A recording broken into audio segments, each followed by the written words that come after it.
Técnica milenar chinesa, a acupuntura trata do corpo e da mente.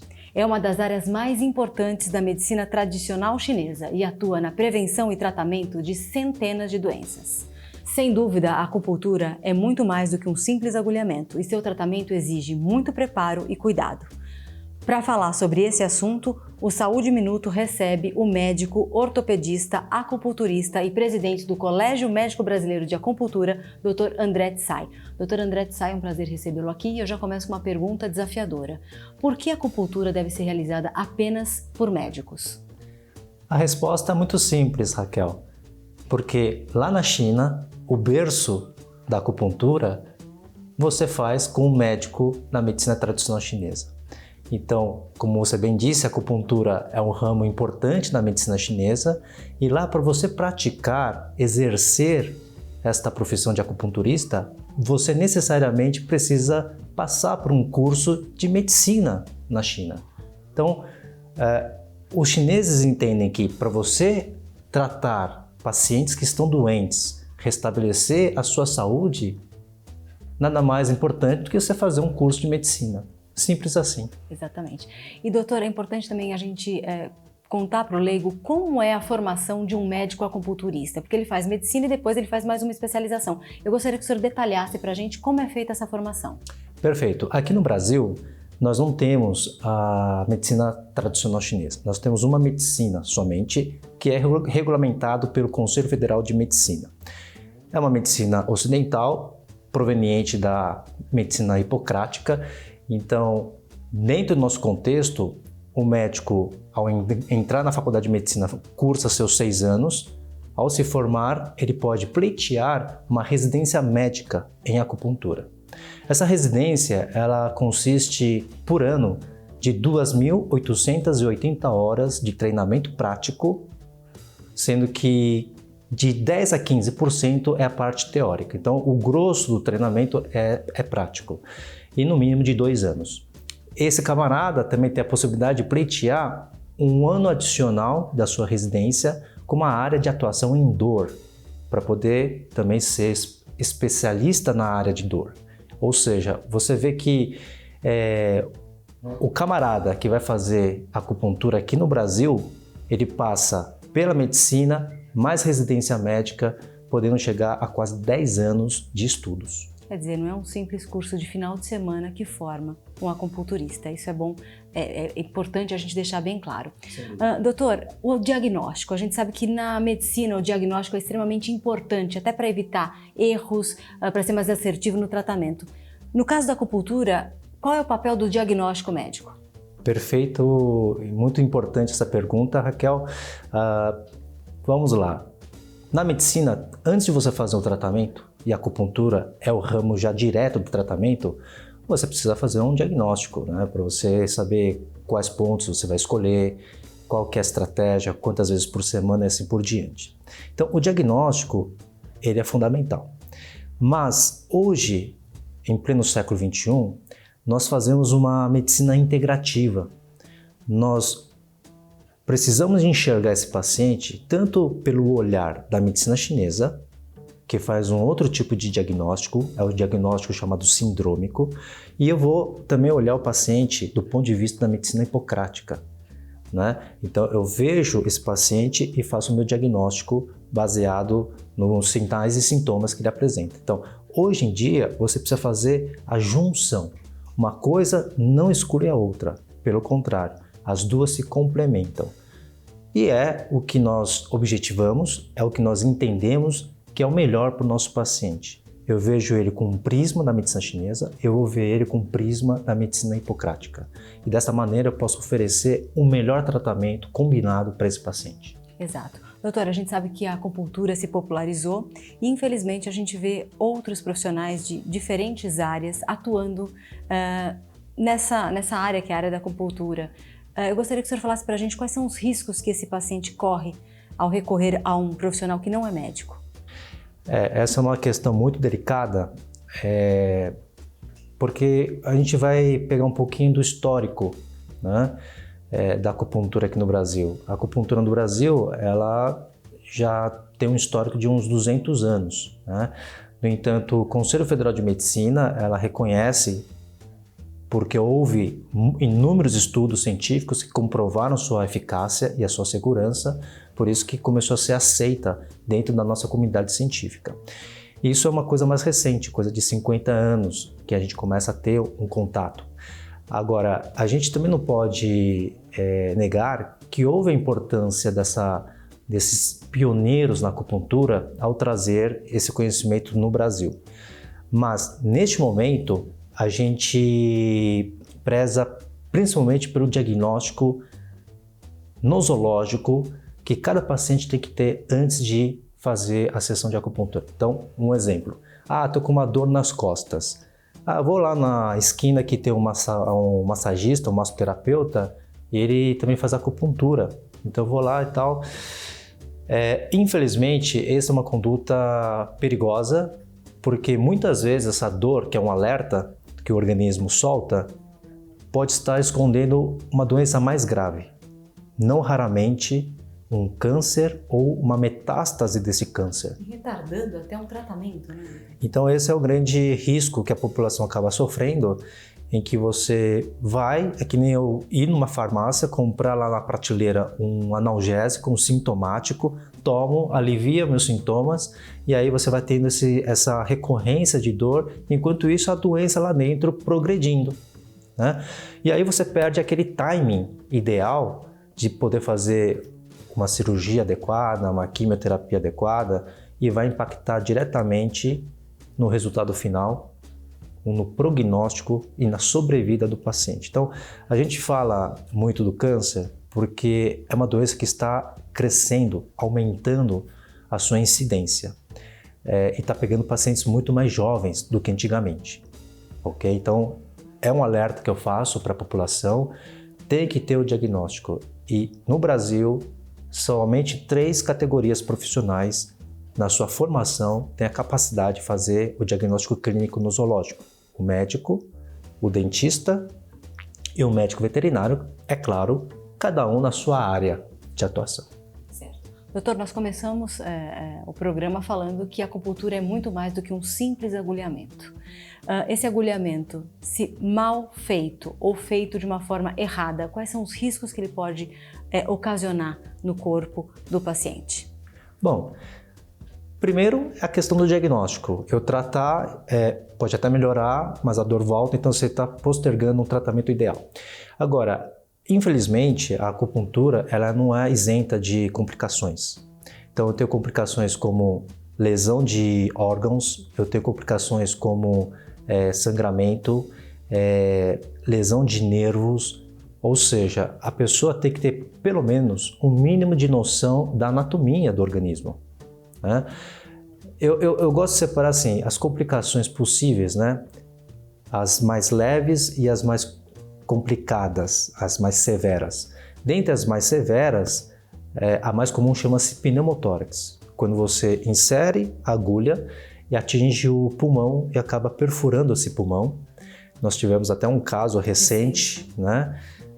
E infelizmente traz até risco de morte. Então precisamos ter muito cuidado. E mais uma vez, a questão, Raquel, é aquela história, né? Só não tem complicação quem não pratica. Então você vê que qualquer médico ele não é imune de complicações. No entanto, justamente pela sua capacidade de formular um diagnóstico, ele consegue diagnosticar, inclusive, a complicação que ele produziu. Agora, imagine quem não teve essa formação ou esse preparo, né? Então, remetendo ao caso de Sorriso, a empresária lá com dor nas costas, no pescoço, foi até a massagista. O massagista fez a manipulação e a acupuntura, e a paciente na hora já sentiu uma dor diferente. A gente que lida com isso, a gente já levanta a antena e fala, opa, pode ser alguma coisa. De repente eu introduzi a agulha muito profundamente e perfurei o pulmão. Agora, você lê o relato, a massoterapeuta, infelizmente, ela falou assim, não, é assim mesmo, não é nada, fique tranquila, e foi para casa, né? Enquanto isso, o pulmão estava perfurado, estava vazando o ar lá dentro, E quando ela foi ao hospital, era um caso cirúrgico. Então, essa é uma grande questão. A gente fala não só do diagnóstico da doença, mas também de você diagnosticar as possíveis complicações. Então, é o médico que tem essa capacidade de fazer esse diagnóstico da complicação e tratá-la. Nós falamos também que a acupuntura, já mencionamos aqui, trata as disfunções físicas e emocionais. Como é que essas agulhas atuam diretamente em cada região do corpo? O senhor trouxe aqui, se o senhor quiser de repente dar um exemplo. Eu trouxe um bonequinho aqui, né? É uma coisa simples. A acupuntura não é nada místico, como você falou, e ela se baseia no estímulo de um ponto para produzir um efeito. Então, eu tenho mais de 1000 pontos espalhados pelo organismo, pela superfície, né? Uma boa parte está dentro daqueles que a gente chama de meridianos, mas tem outra parte de pontos que estão fora desses meridianos. Então, quando eu agulho um ponto ou outro, basicamente eu estou levando uma informação pelo sistema nervoso periférico, né, o nervo, até o sistema nervoso central. No cérebro, eu tenho uma cascata de reações químicas de liberação de substâncias que vão produzir analgesia ou que vão produzir a sensação de bem-estar, né, liberando, por exemplo, serotonina, né? Então, nós temos pontos bem clássicos, como por exemplo esse aqui, que é o ponto extra número 3 pela Organização Mundial da Saúde, em chinês chama-se Yin Tang. Você aplicando esse ponto, você consegue produzir relaxamento e você pode melhorar padrões de sono e de depressão e também de insônia, tá? Outros pontos na região da cabeça você pode usar para tentar o mesmo objetivo de melhora do sono, humor e ansiedade. Pontos na região do tórax e pontos na região da base do crânio. Doutor, a gente falou um pouquinho também que as emoções, você acabou citando, que as emoções quando não trabalhadas, elas se transformam em doenças. Isso é realmente comprovado? Olha, isso está cada vez mais se estudando e se comprovando, né? Eu tenho um colega de turma, cardiologista, ele me indicou um livro de atenção plena, mindfulness, né? Eu falei, esse pessoal da medicina alopática indo para esse caminho, é verdade. Hoje tem um negócio chamado cardiologia comportamental. O corpo sente o que as nossas emoções falam. Na psiquiatria, nós temos um capítulo das doenças somáticas ou psicossomáticas, né? Em que eu tenho algum problema, ou eu não consigo lidar bem com elas, ou então ela me prende e mais cedo ou mais tarde você vai eclodir com algum sintoma. Normalmente é sintoma de dor, tensão muscular, mas outros sintomas físicos como insônia e depressão. A gente precisa ficar atento aos sinais, né? Porque o corpo ele fala, literalmente, né, doutor? Raquel, isso daqui é uma questão que eu aprendi. Hoje eu vejo que o médico ele tem a função de mostrar o caminho para o paciente ouvir o seu próprio corpo.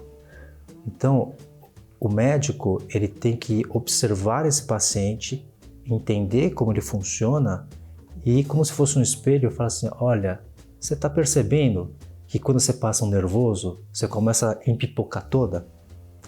Então, preste atenção, pare, respire, toma uma água. E esse paciente começa a ter um feedback, um auto-feedback, ele começa a entender melhor como funciona o seu próprio corpo, né?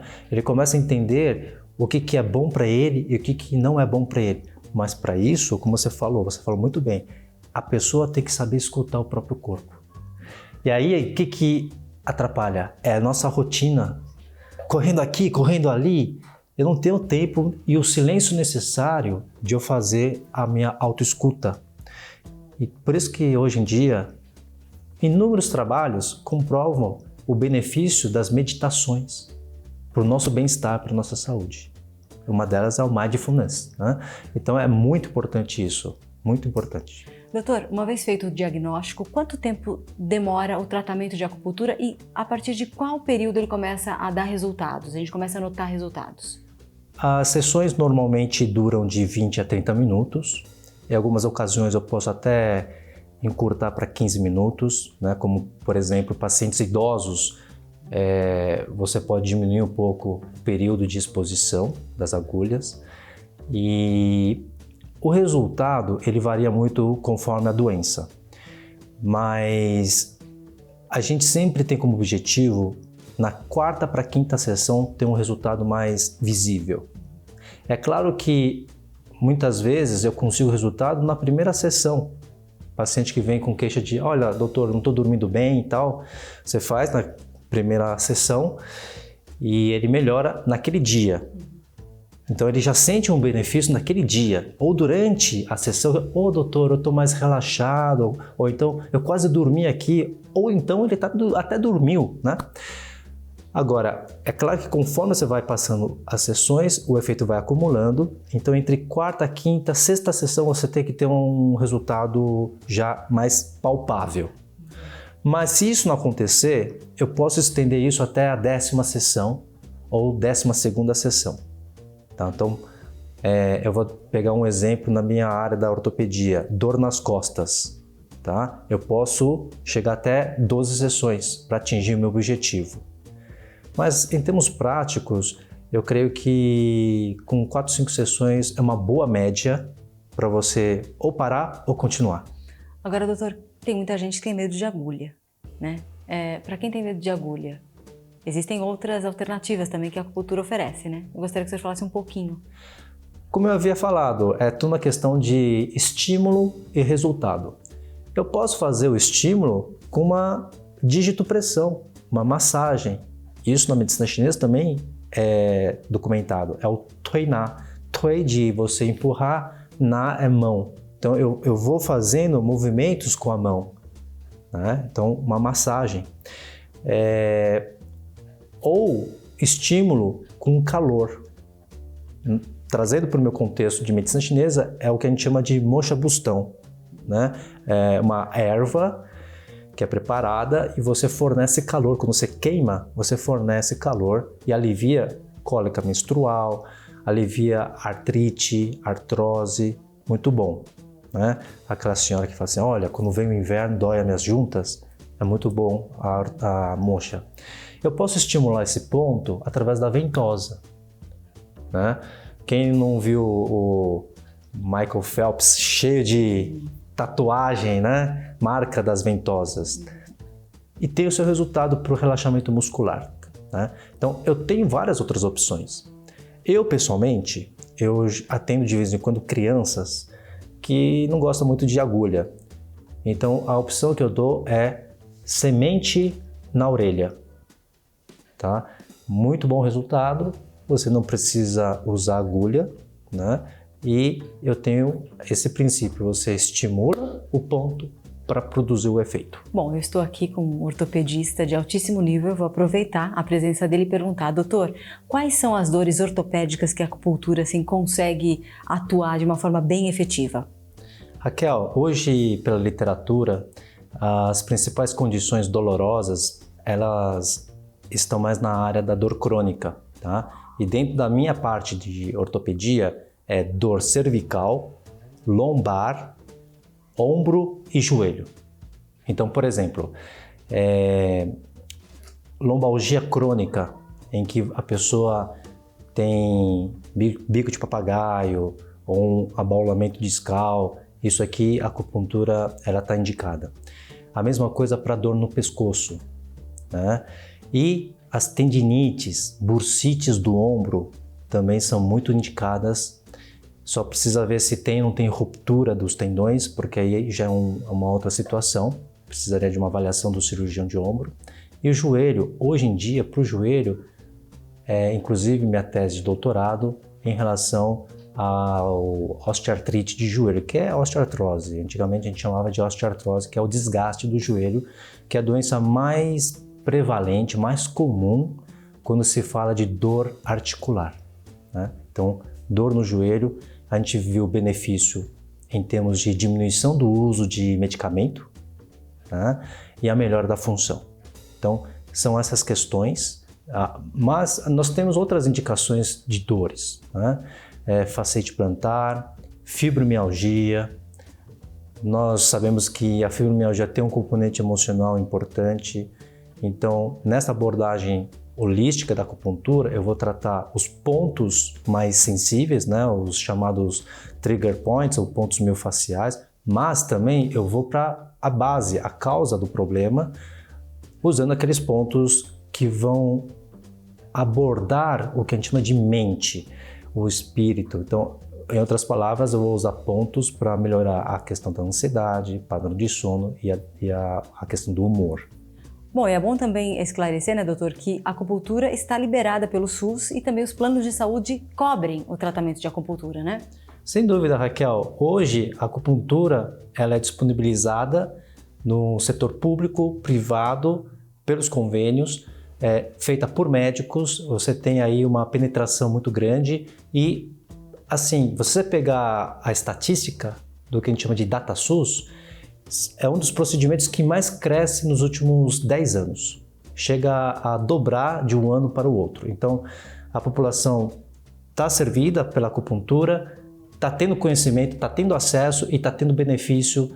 Inclusive, tem trabalho mostrando que municípios que investem mais na acupuntura, eles começam a economizar no seu orçamento porque começa a diminuir o consumo de analgésicos e anti-inflamatórios. Perfeito. Bom, tivemos uma aula aqui hoje sobre acupuntura. Eu quero agradecer ao Dr. André Tsai e falar, né, Dr. André, acho que a gente bateu um papo falando da importância de procurar e realizar a acupuntura sempre com um médico. Eu acho que a informação, ela salva, e o que a gente fez aqui justamente foi discutir e levar informação para quem realmente necessita. Olha, Raquel, eu que agradeço a oportunidade de poder estar compartilhando, né, um pouquinho sobre acupuntura, medicina chinesa e medicina, né? Eu acho que a população ela precisa ter maiores informações. Hoje, em pleno século XXI, precisamos oferecer o melhor. Então, façam acupuntura com um profissional médico. Ele que é capacitado de fazer os dois tipos de diagnóstico. O diagnóstico da medicina chinesa e o diagnóstico da medicina hipocrática. Perfeito. Recado dado. Espero que vocês tenham gostado. Agradeço imensamente a presença do Dr. André Tsai. Com certeza, Dr. André Tsai, o senhor vai voltar para falar sobre outros temas. Muito obrigada. Se me convidar, eu volto. Convidadíssimo. Muito obrigada. Tchau, tchau. Até mais. Muito obrigada.